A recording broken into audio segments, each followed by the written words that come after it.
શું મોંઘા mobile phone ખરીદવા એ પૈસાની બરબાદી છે? 1000% મોંઘા મોબાઈલ ફોન ખરીદવા એ પૈસાની બરબાદી છે।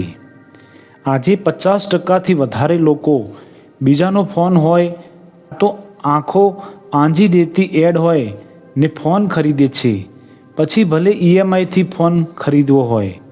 આપણા દેશમાં જે ઇન્ટરનેટની ફેસિલિટી મોજૂદ છે તેમાં 10,000થી વધારેની કિંમતના ફોનની જરૂર નથી।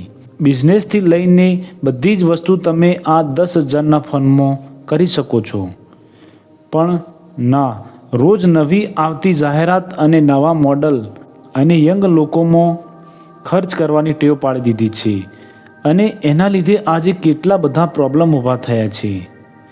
જે લોકો 10,000ની કિંમત નથી સમજતા એ લોકો જ મોંઘા ફોન વાપરે। બાકી મેં મારી લાઈફમાં સારા બિઝનેસમેનને 10,000ના ફોન વાપરતા જોયા છે। જ્યારે એને હું પૂછું તો કહે કે બેટા, આ 10,000ના ફોનમાં જેટલું થાય છે એટલી 1 લાખના ફોનમાં થાય છે। પણ મને ખબર છે કે જો 90,000 સમજી વિચારીને રોકાણ કરવામાં આવે તો 20 વર્ષે એનું કિંમત 15 લાખ થાય। પણ આજની પેઢીને બુકમાં ચક્રવૃત્તિ વ્યાજ સ્કૂલમાં ભણાવવામાં આવ્યું, પણ પૈસાની બાબતમાં ગણતરી કરવા શીખવામાં ના આવડ્યું। આપણે તો દેખાદેખી કરીને વસ્તુ લેતા લોકો શીખી ગયા, પણ જે વસ્તુ લેવા જઈએ એનો સરખો વિકલ્પ ગોતીને બચત કરતા ન શીખ્યા।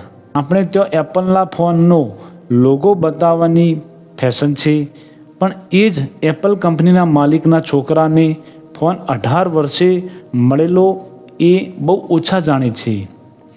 ભવિષ્યની જરૂરિયાતને ધ્યાનમાં રાખીને તમારી ઇન્કમ અને ખર્ચ અને આવનારા સમયમાં પૈસાની જરૂરિયાતને ધ્યાનમાં રાખીને ફોન જેવી વસ્તુ લેવી।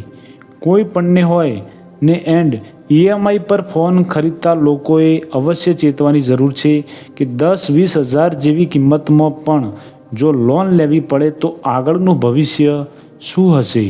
કોઈ પણ દિવસ મહેલ જોઈને પોતાના ઝૂંપડા ન બળાય। મિત્રો, જો આ વિડીયો તમને સારું લાગ્યું હોય તો પ્લીઝ વિડીયોને લાઇક, શેર અને આ ચેનલને હમણાં સબસ્ક્રાઈબ કરી લેજો।